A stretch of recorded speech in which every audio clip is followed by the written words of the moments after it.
When Jodi Arias was asked to come down to the station to be interviewed about what happened to her boyfriend, Travis Alexander, she said to the officer, "Can I get my purse so I can put my makeup on?" That is all you need to know about Jodi Arias. She's self-absorbed, she's shallow, she's narcissistic to the very core of her being. Everything is about her. She has no empathy. Now, maybe in another episode or further on into this episode, I might tell you what my feelings are about her victim, Travis Alexander.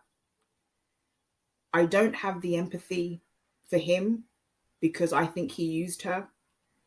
But she also allowed herself to be used, thinking that one day he would invest in her. I think she used her, she rode on her sensuality, her femininity. And she thought that that was the only thing that she needed to get him to invest in her, to get him to make an honest woman out of her.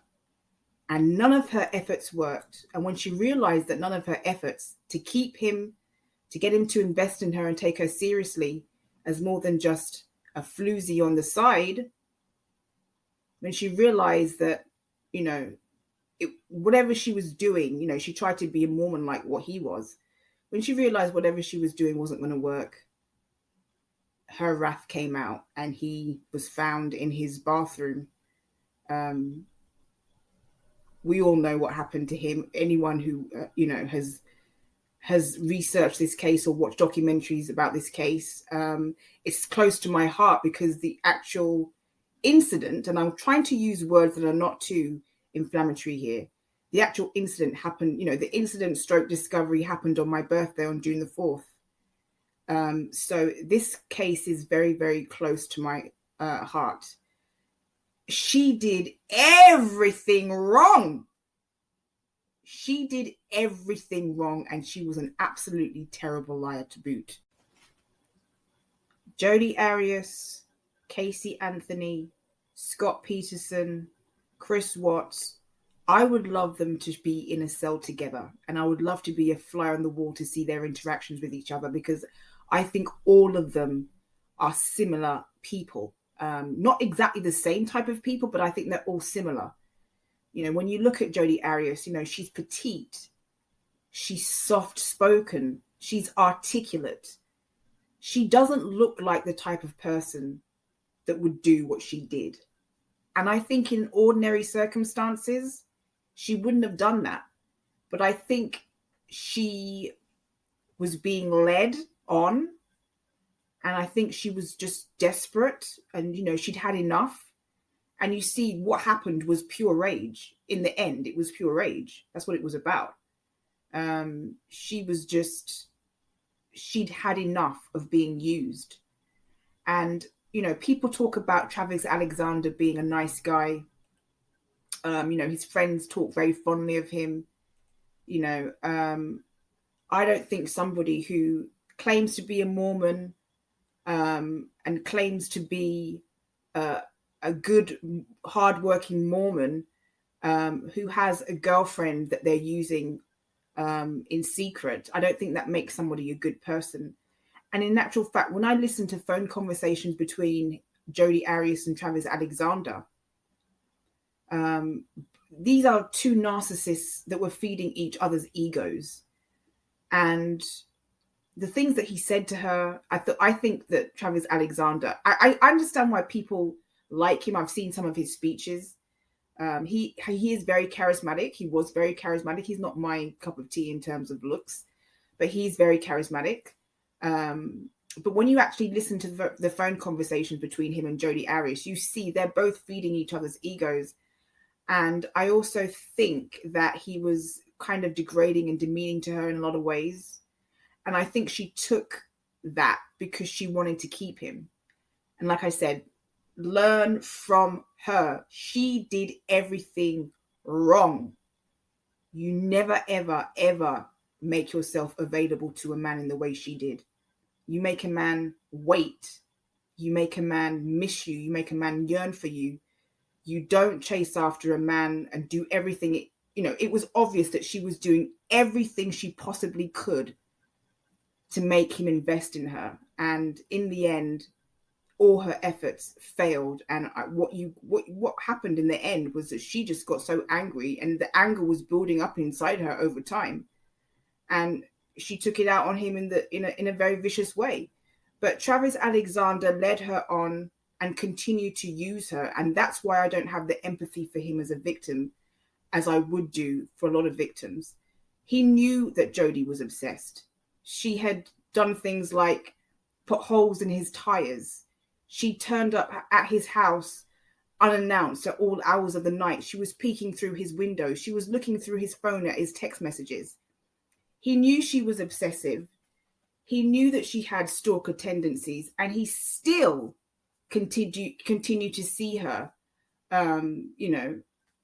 He still continued to see her because he was getting a great deal of narcissistic supply and gratification out of bedding her.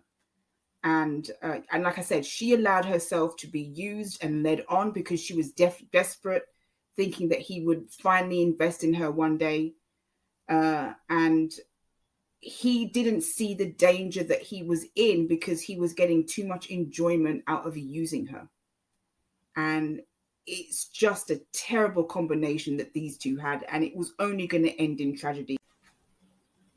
Jodi Arias is fascinating because she's pure vanity, but she speaks in a way that makes you believe, if you don't know who she is or if you haven't figured her out, she speaks almost as if she's somebody with substance, as if she's a benign person, as if she's a harmless person. So I think the contradiction of who she really is and who she appears to be on the surface, if you don't know her or if you don't know what she's done, I think that makes her fascinating. And her ability to lie with a straight face is a very psychopathic and sociopathic traits. And I think she has both sociopathic and psychopathic traits. I saw a series of interviews, not a series, but I saw a few interviews with her mother, and I absolutely believe that her narcissism comes from her mother and her sense of entitlement. And, before her father died, her parents did some kind of fundraiser or something like that. I've got the video of it, but I don't know if I can use it, saying that she's been wrongfully convicted. That is just absurd. There was so much evidence, and that's another reason why I love the Jodi Arias case. There was so much evidence in the trial. I mean, she left the camera that she used that day, when she and Travis were getting it on that day, the day that she took him out, she left the camera in the washing machine. The police recovered this camera, and they recovered these images, date, time stamped. No, they knew that she was there. They had a picture of her foot. They knew that she was there on the day that this crime occurred. They had photographs of it. There was just so much evidence against Jodi Arias. And the prosecutor, Juan Martinez, who everybody loves. I mean, everybody who knows this case loves Juan Martinez. He got into trouble after this trial for some other things, but I'm not talking about that. So I'm talking about what happened in the trial. He exploited her ability to lie. He exploited her lies. He exploited her shallowness. He exploited her narcissism. And he called her out on every single point. Some people don't think that, but he exploited her egos, and he exploited her, her narc sensibilities, and just wiped the floor with her in the trial. I mean, she's somebody who sat there and told lie after lie. Like Chris Watts, she told several different versions of what happened. She started out by saying that she wasn't even there. And then when she was found to be there, she said, okay, well, some ninjas came into the house. And then she went from the ninja story to, oh, okay, I did do it, but it was self-defense. I mean, she told so many different versions of what happened. And these two people should never, ever have been together. What Travis should have done is when he realized what she was about, he should have cut contact with her completely. Move. Change address. Even change jobs. She was that dangerous because she had to have him. And I think Jodi Arias, she had all the bells and whistles, the perceived attractiveness, the body and the face and everything. But I think that she was somebody that was down on her luck and she could never string anything together. She could never get anything going. She could never land on anything. And Travis was the one thing that she thought she could land on, that she, would give her some hope. And she just couldn't get there. He was stringing her along time after time. And when she realized that she was never going to be the one, that's when she did what she did. And it's a tragic case because she had so much to live for and so much potential. But she just couldn't give up. She was obsessed with Travis Alexander. And he paid the price for his own narcissism. He paid the price for being shallow and using somebody for narcissistic supply and using somebody for bedroom activity. He paid the price for his male weakness.